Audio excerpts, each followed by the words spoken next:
Kuna maneno mazuri sana. Pia kwa kanuni.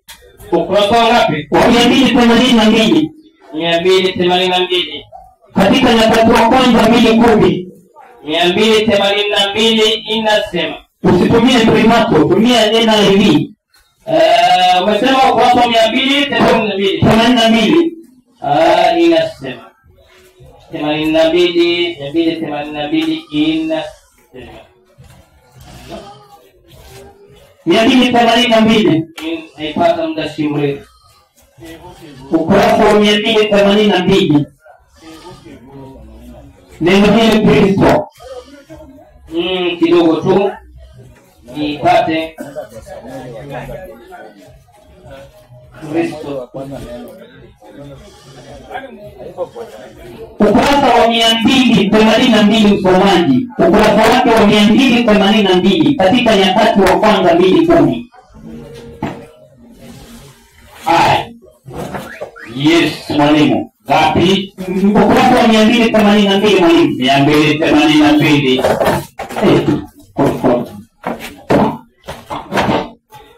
Haya. 282. Nimefika mwalimu. Sawa hapo chini. 282. 82. Wapi? Katika 2:10. 2:10. Nyakati wa Kwanza. Wacha nifike mwalimu. Kama sio 282, 286. Nimefika mwalimu. Anasoma. Inasema. Neno hili Masihi kwa Kiebrania, yani unaposikia Masihi ni kwa Kiebrania. Kwa Kiebrania maana yake ni nini? Ni mti wa mafuta. Kwa neno hili Masihi maana yake ni mti wa mafuta au mwenye kuwekea wakfu, au mwenye kuwekea wakfu, mwenye kuwekea wakfu kwa kutiwa mafuta ili awe mfalme kwanza, awe mfalme au kuhani au nabii. Kwa Kiyunani ni nani? Kwa Kiyunani Ni nani? ni Kristo. Neno Kristo maana yake ni mpakwa mafuta au mwenye kutiwa wakfu kwa kupakwa mafuta ili awe mfalme. Mfalme hata ruka sasa hivi tuna haki ya kumuita Kristo, maana yake ni mfalme. Hata wale mitume ambao walipita wako na haki ya kuitwa Kristo. Maana ya neno Kristo ni mpakwa mafuta ili awe mfalme au nabii. Kwa Kiyunani anaitwa Kristo. Kumbe Wayunani nao walikuwa wanatumia Kristo kama Kristo kabla hajakuja Yesu. Ndio maana nikasema neno hili Kristo lilikuwepo hata kabla hajakuja Yesu. Amekuja Yesu akalikuta, akalirithi kutoka kwa wale ambao walikuwa wanalitumia. Sasa hili jina sio dini, ni jina la cheo. Kwa muulizaji swali, ni jina la cheo na sio dini. Yesu alikuwa ni Muislamu, hilo naliacha juu hivyo. Mwenye atakuwa na mashaka atakuja kwenye meza tujibiane. Yesu alikuwa ni Muislamu, hilo halina mashaka. Biblia inakubali, Qur'ani inakubali. Sasa nikaribishe kwenye swali. Jana kuna watu walikuwa na maswali, lakini kwa sababu ya muda hawakuweza kuuliza. Sasa muda ndio huu. Kama una swali, karibu kwenye meza ya maswali uweze kuuliza swali lako. Yeyote mwenye swali akuje kwenye meza.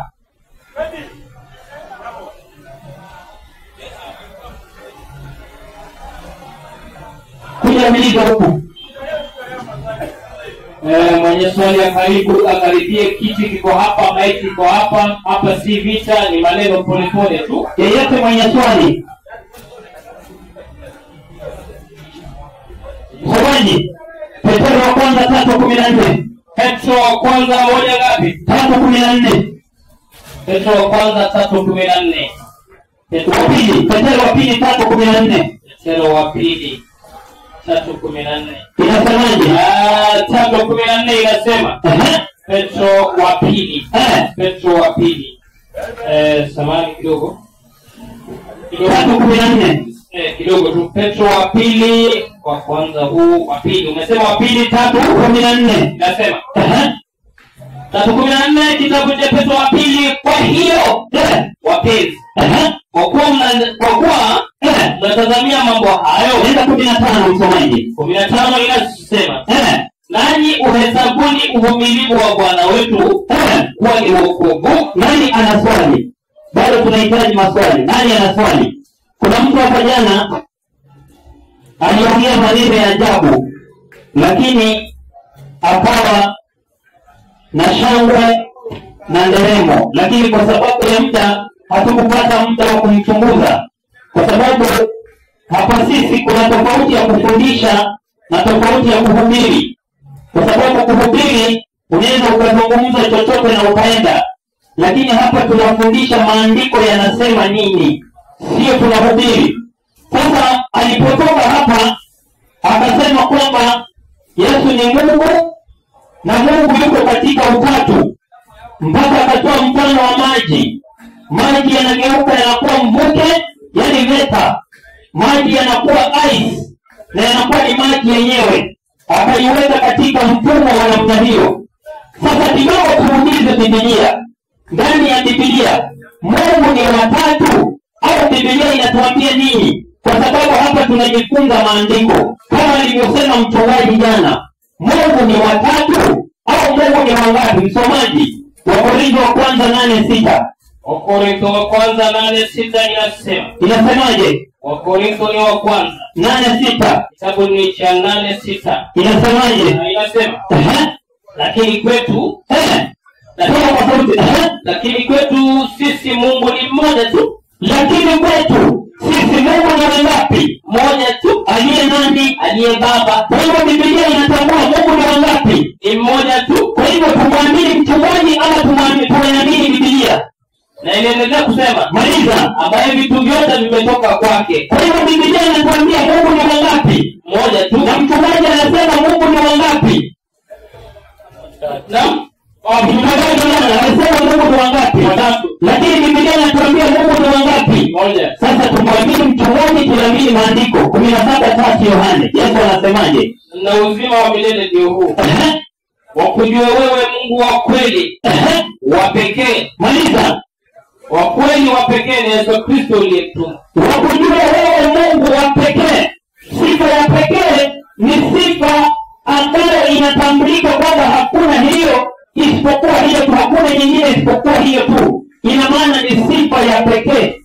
Yesu anasema ili upate uzima wa milele, kwanza ujue Mungu ni mmoja, kisha utambue kwamba Yesu ni mtume wa Mwenyezi Mungu. Sasa hapa kuna vitu viwili. Kuna maneno ya kuzungumza, mtu anazungumza kinyume cha maandiko anapigiwa makofi. Lakini ukizungumza kwenye maandiko inakuwa ni kama unaonekana umetukana ukweli ambao umesemwa katika maandiko. Mchungaji jana na maandiko ni vitu viwili tofauti. Bado tunauliza mwenye swali.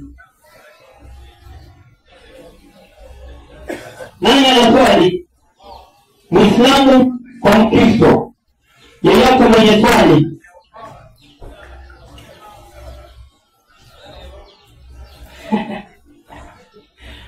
Hawataki kuja. Yeyote mwenye swali? Wale jamaa zangu mbona kama wanaswali hebu niwafikie pole pole. Wapeleke mic. Ni kama wanataka kitu wanataka kusema. Peleka mic. Baada ya kufika kule ndio kidogo iko wapi. Biblia inatuambia katika kitabu cha Petro wa kwanza 3:16, akiwa mtu ni Mkristo basi asione haya. Yaani ukiwa Mkristo ufai kuiona aibu ama kuwa na aibu.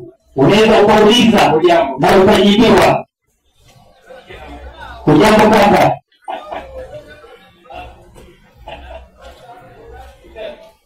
Watu wengine tumezungumza nao, ndugu zetu, pilot wetu, lazima tutambulia shana usio. mtu hai pamoja. Mimi naitwa Said Rajabu. Wewe? Naitwa Mustafa. Na wewe? Baboni. Victor. Adonai. Sasa haya yote yamesemwa hapa na imani, kuna kaswali lazima kanakusumbua. Si lazima hata uende huko, unaweza ulizia hata hapa tu. Alafu utajibiwa. Lolote tu. Swali lolote, maana maandiko yako pale. Kitu chochote chenye umekuwa, hata kama si yale yenye tumefundisha. Hata kama si yale yenye tumefundisha hapa. Kama kuna kitu chochote chenye wewe uko na mashaka nacho kwa Waislamu, mbona wanakifanya na walitoa wapi? Uliza. Basi karibu kwa Uislamu. Kama ana mashaka, ina maana mafundisho yanafika na yanaeleweka vizuri. Maswali ni mengi. Waislamu sisi hatuli nguruwe, na wewe ndugu yangu, na nyinyi wa Kristo mnakula. Mbona msiulize kwa sababu gani hamli na sisi tunakula? Mwalimu ngoja kidogo. Kuna swali nilikuwa nitakuuliza. Swali. Wewe sio umeuliza. Umesema. Nimekujibu. Na ndugu yangu, ni nauliza hapo katika Mpe mic. Mwachie mic. asante. Wewe rudi huko. Msamaji rudi huko. Mkuje wote. Kwa majina anajulikana kama Adonai Fanya. Swali langu ni nyepesi. Qur'ani na Biblia ni kitu moja ama tofauti? Qur'ani na Biblia ni kitu moja ama tofauti? Asante sana. Pili, Karibu kwenye meza. Soma kule, kuna vitabu kule unahitaji kusomewa. Ama unataka nikujibu na kichwa? nilitaka tu kujua hiyo. Mpelekee mic. Sawa. Na ukae huko ujibiwe uridhike. Nimesharidhika. Umeridhika na hujajibiwa? Ila amenijibu ni vitu mbili tofauti. Japo nilikuwa nauliza mbona ufafanuzi inakaa tofauti? Sawa. Hapo mic hapo tu uone. Hakuna kupigwa, hapa kuna feel free. Sasa ndugu yetu anauliza swali sana ya kwamba je, Biblia na Qur'ani ni kitu kimoja au ni vitu viwili tofauti? Sasa msomaji, kwanza ukiangalia kando yako kuna sanduku la vitabu. Hilo ni sanduku la agano. Kuna vitabu vingi humo. Kwenye meza yetu kuna vitabu. Kuna kitabu kimoja. Hebu mpe mic kidogo msomaji. Unaona vitabu vingapi kwenye meza? Vitatu. Biblia 2 na kitabu kingine. Unaona vitabu ngapi? 3. Mimi nikisema kitabu kimoja utapingana? Ndio. Hapo mic. Sasa kwanza nikitambua hivyo vitabu, alafu nipeleze Biblia ni nini, alafu tuangalie kama Biblia na Qur'ani ni kitu kimoja. Sasa msomaji, kwanza nipe 3 Qur'ani. 3 Qur'an. Amekuteremsheni kitabu. Soma 3 Qur'ani. Acha nisome. Nazzala alayka alkitaba bilhaq. 3 Qur'ani. Naifikia muda si mrefu. Kuna beti moja imeisha, ndio maana unasikia sauti kule. Ndio tukaangalia. 3 Al-Karim inasema hivi.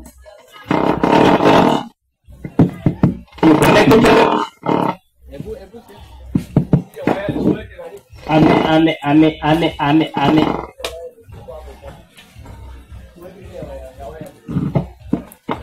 Yetu.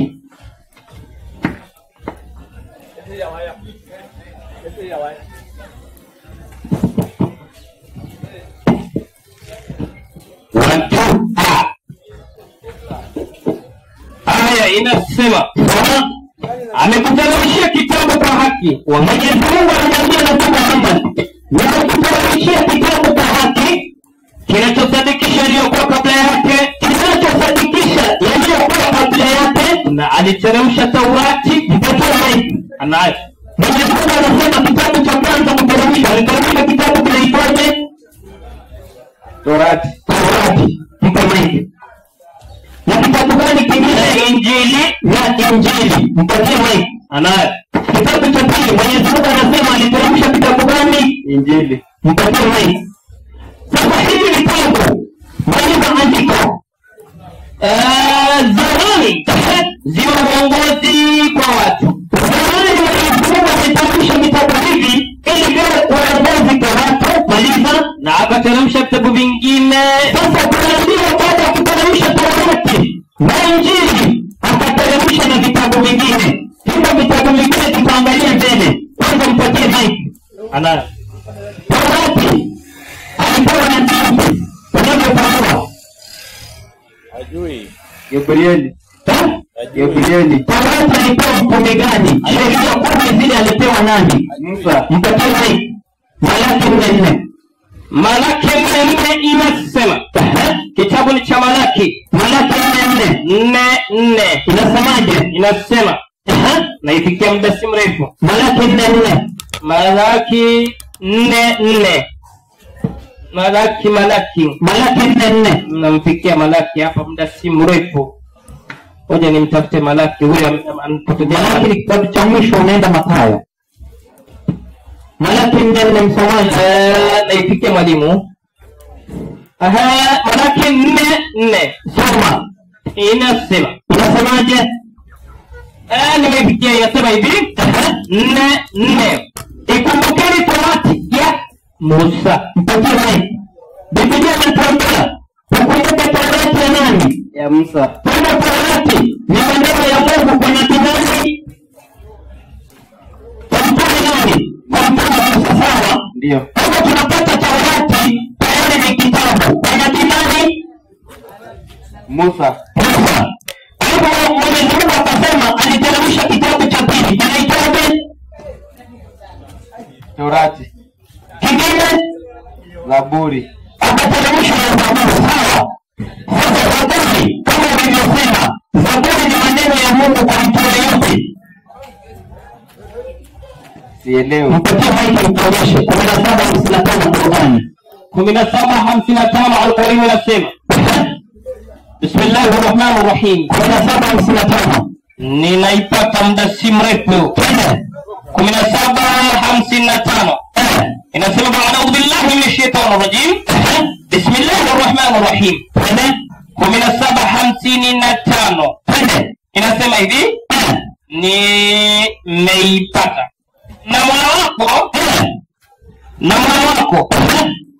anawajua sana wote walio katika mbingu na ardhi, na kwa hakika tuliwafadhilisha baadhi ya manabii kuliko wengine kwa amali zao zilizo bora zaidi kuliko za wenzao.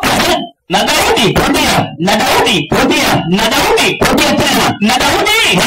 tulimpa Zaburi. Anayo. Mungu anasema Daudi alimpa kitabu kinaitwaje? Torati. Daudi amepewa kitabu kinaitwa Zaburi. Musa amepewa kitabu kinaitwa Torati. Mwenyezi Mungu akasema angeteremsha na vitabu vingine, si sawa? Ndio. Hivyo vitabu vingine ni vitabu gani? Tukaambiwa aliteremsha na Injili, si kweli? Ndio. Injili wanaamini alipewa nani? Mtawahi kuonyesha 5:45 Qur'an. 5:45 Al-Karim inasema, a'udhu billahi minash shaitani rajim. Narudi kidogo. Msemaje? Soma anasema narudi. 5:45 Qur'an. Na humo katika Taurati tuliwaandikia mstari 47 tumalize. watu wa Injili wahukumu kwa yale aliyoteremsha Mwenyezi Mungu. Tunasoma mstari 47. Hebu nenda 45 kwa kwanza. Na humo katika Taurati tuliwaandikia ya kwamba mtu huuawa kwa mtu na jicho hutopolewa kwa jicho. 46.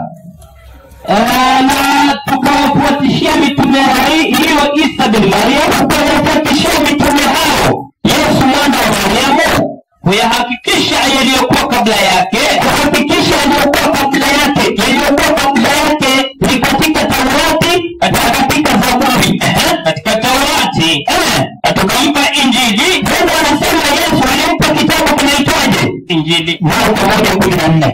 Marko 1:14 inasema, Marko 1:14.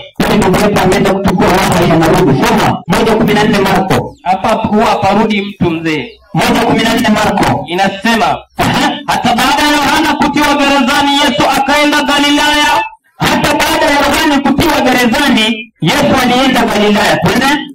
Akihubiri habari njema ya Mungu, akihubiri habari njema ya Mungu, akisema nini? Akisema, wakati umetimia, na ufalme wa Mungu umekaribia, tubuni na kuiamini nini? Injili. Kwa hivyo tumepata vitabu vingapi msomaji? 3. Tumebaki kitabu kimoja, si sawa? Kitabu kimoja, si kweli? Sijui muulizaji anarudi, hapo wapi? Yule arudi. Atarudi. Sasa hicho kitabu cha 4 tukijaze alafu turudi kwake. Sasa msamaje?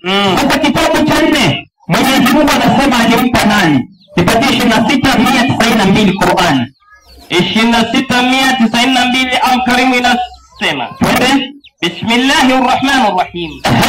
92 nimeipata inasema na bila shaka, yani bila wasiwasi, bila shaka hii Qur'ani ni uteremsho wa Mola wa walimwengu wote.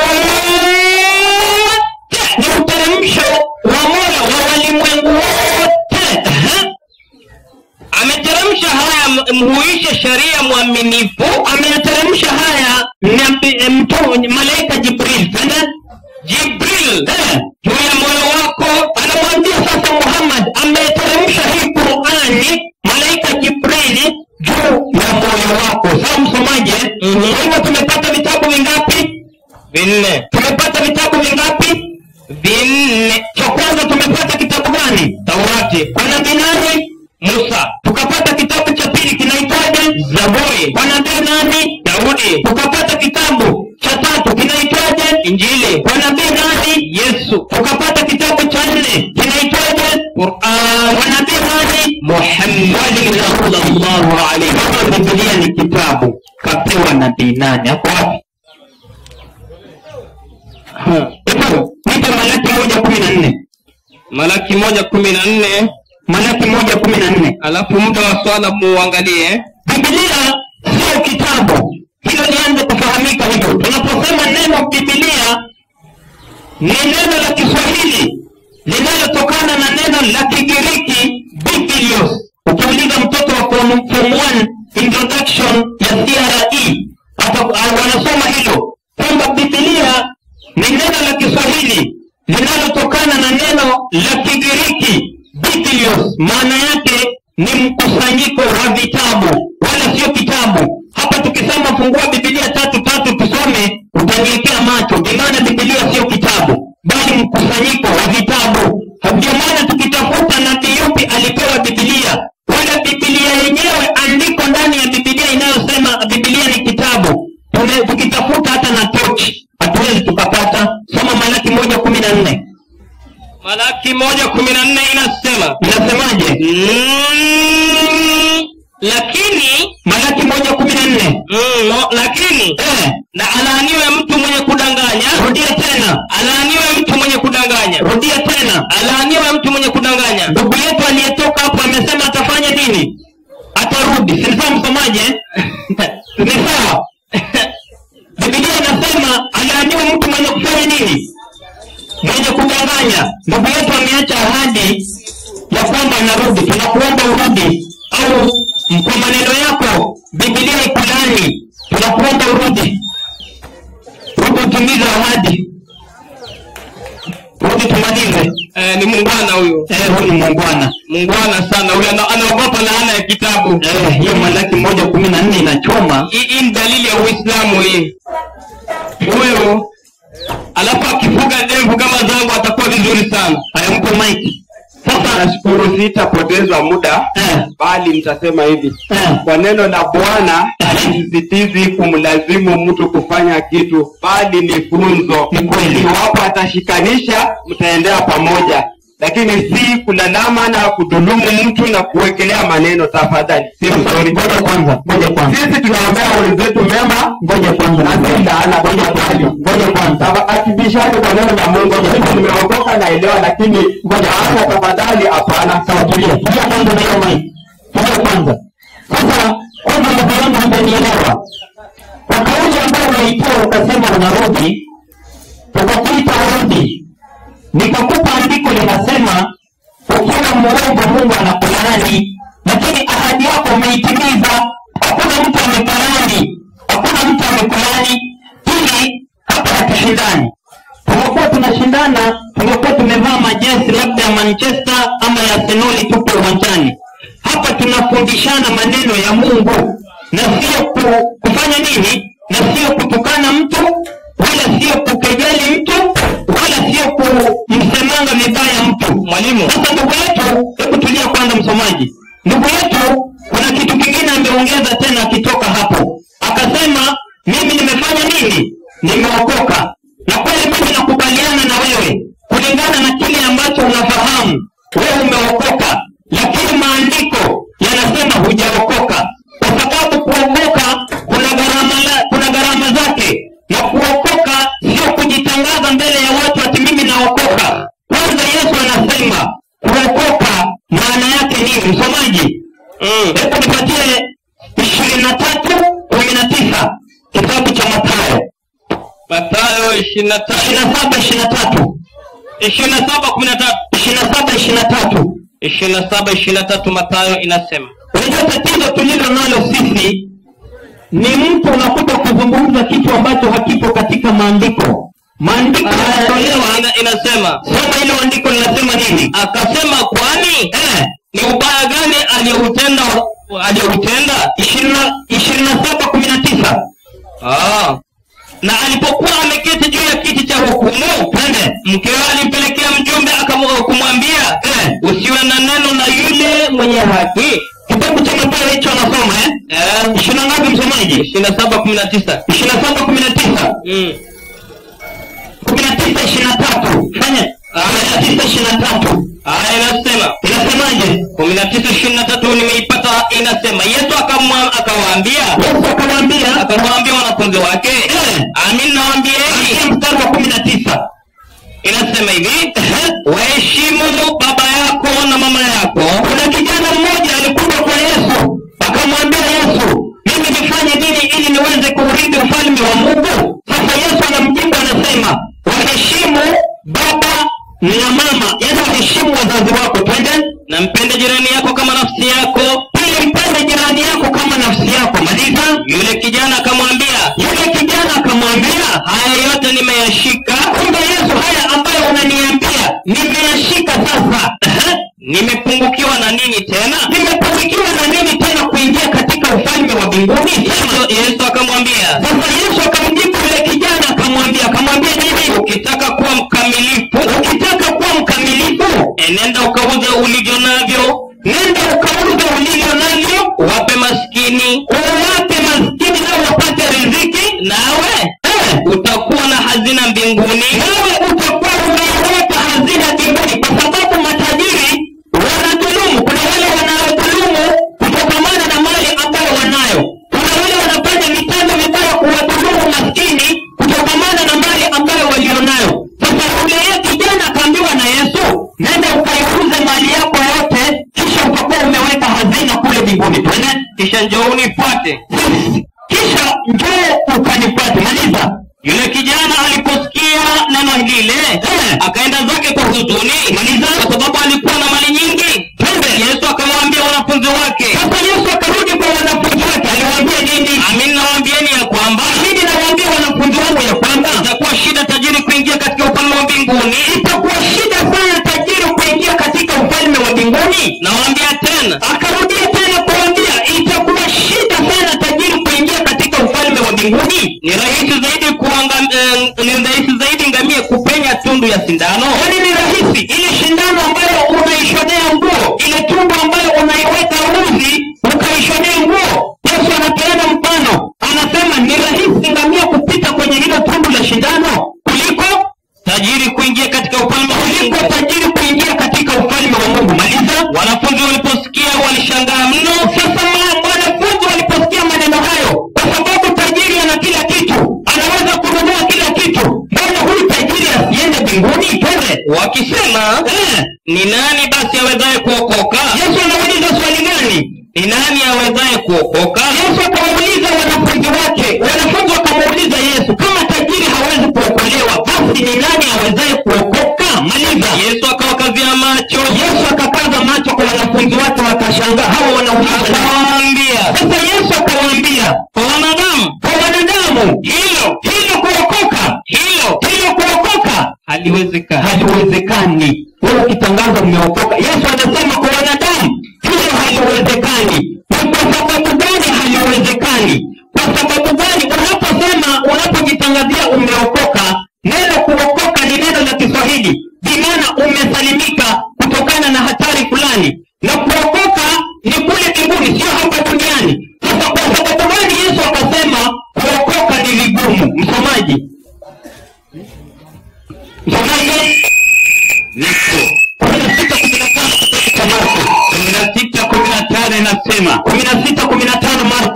inasema Yesu umesema ngapi mwalimu? 16:15 wacha nikamate haraka kitabu cha Marko. Inasema time na tuangalie basi. Sawa?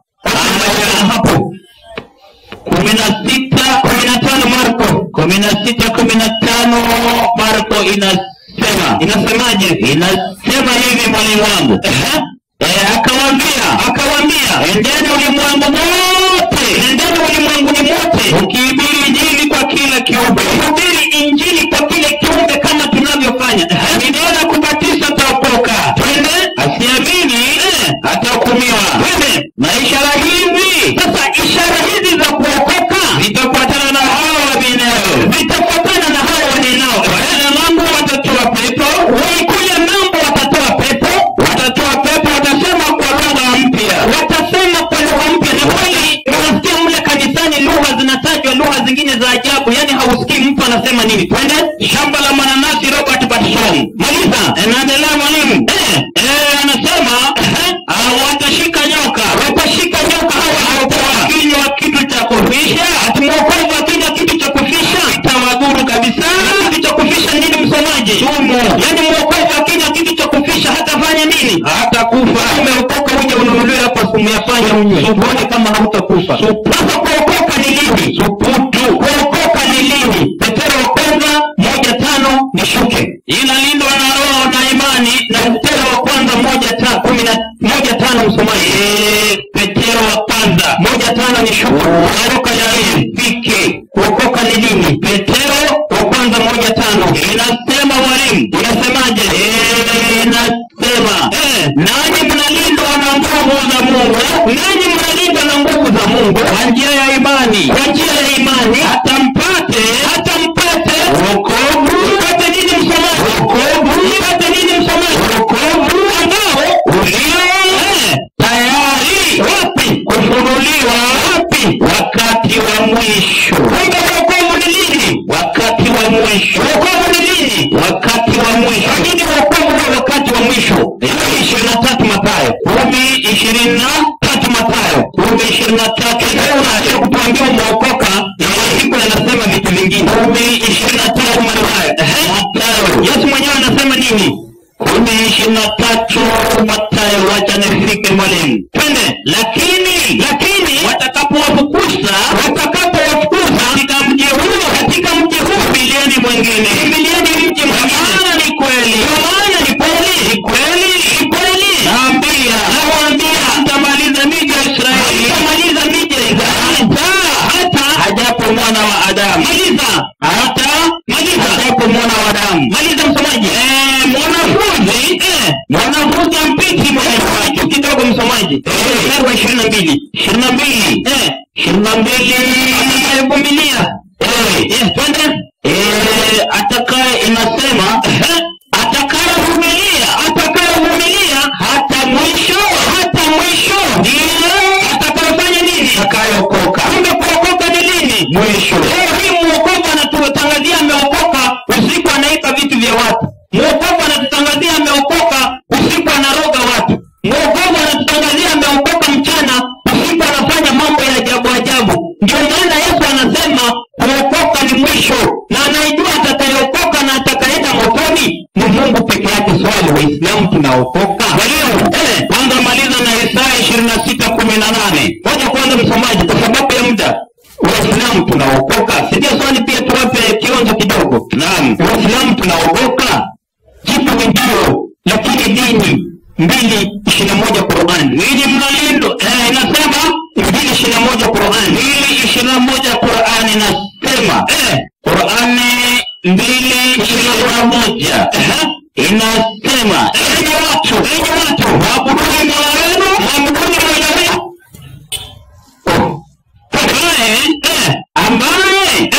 Ambaye amekumbeni nyinyi na wale wa kabla yenu ili mpate kuokoka. Kumbe ili tupate kuokoka lazima tutangulize vitendo vizuri. Sasa msomaji, sio kuja kutangazia watu hapa wameokoka. Kuokoka ni kwako tu kule. Wacha tufunge mwalimu na 26. Sasa 26:18 kitabu cha Isaya inasema, soma, tumekuwa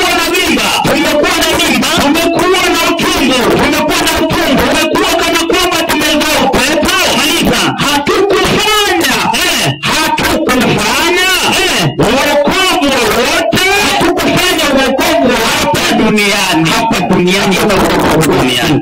Usitangazie watu umeokoka. Wacha Mungu mwenyewe akuchambue, ndiye anajua wokovu. Hakuna. Huo ndio ukweli. Tukisema hivyo mtu atasema tumefanya nini? Hakuna Bwana duniani. Na tukisoma maandiko, Biblia inasema hakuna kuokoka duniani. Sasa mwenye anasema ameokoka sukutu. Acha nimkaribishe ustadi hapa kwa hili lao. Sawa ustadi, karibu.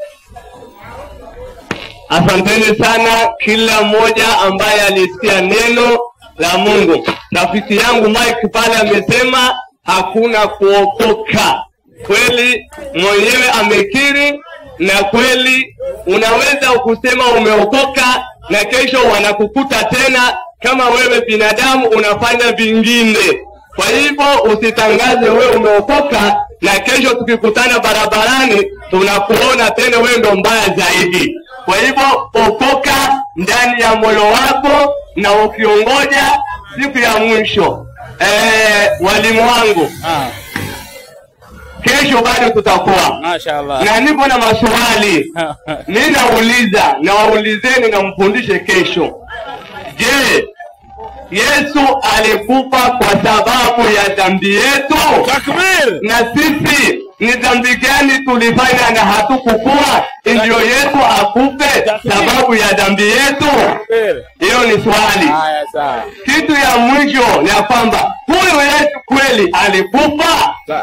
Na ni nani huyu anakufa? Siku ya kwanza, siku ya pili anakaa analala, siku ya tatu anafufuka. Vitabu vitasema ni binadamu gani huyo ambaye anakufa leo, analala kesho kutwa anafufuka? Nataka maswali mawili haya kesho mfundishe. Kama huyo Yesu alikufa kwa sababu ya dhambi yangu mimi huyu ambaye sikuzaliwa, uniambie nitambue Yesu kwa sababu alikufa kwa sababu ya dhambi yangu. Na kama hakukufa kwa sababu ya dhambi yangu, ndiye munieleze. Asanteni sana. Tunamuomba Mwenyezi Mungu azidi kutulinda. Tunamuomba Mwenyezi Mungu atupe uhai ili tufanye mambo yetu. Na kila mmoja aliyesikia hii neno, tunamuomba Mwenyezi Mungu atie baraka maisha yake, amfungulie njia zake za riziki. Ndugu zetu ambao wanalia ati maneno linawafanya hawapati customer, tunawaombea Mwenyezi Mungu awafungulie njia ya riziki. Wateja wakuje bila nyinyi kuwatafuta. Tunawaombea Mwenyezi Mungu awajalie riziki bila nyinyi kutafuta. Semeni amini Bwana. Amen. Hamutaki tena? Kila tunaomba mji wetu Mwenyezi Mungu alinde, hii bahari yetu Mwenyezi Mungu alinde, na ilete samaki nyingi ili kila mtu apate cha kukula. Tunawaomba kesho pia tumalizie. Na ndugu yetu tunashukuru sana Vita ambaye ni Bwana Sound, ambaye ya kwamba kila dini anakaribisha na hajagui na habanduki, lakini namuombea Mwenyezi Mungu pia ampate uongofu ili awe mwenye kuendesha shughuli ya Kiislamu maisha yake yote. Kwa hivyo kesho maswali ndio haya, tunakuja mapema kesho tuko hapa na tunafundishana haya maswali mengi. Na mimi nikipata kesho Yesu alikufa kwa sababu ya dhambi yangu, mtanipata kanisa, mtanijagulia. Amen. Haya.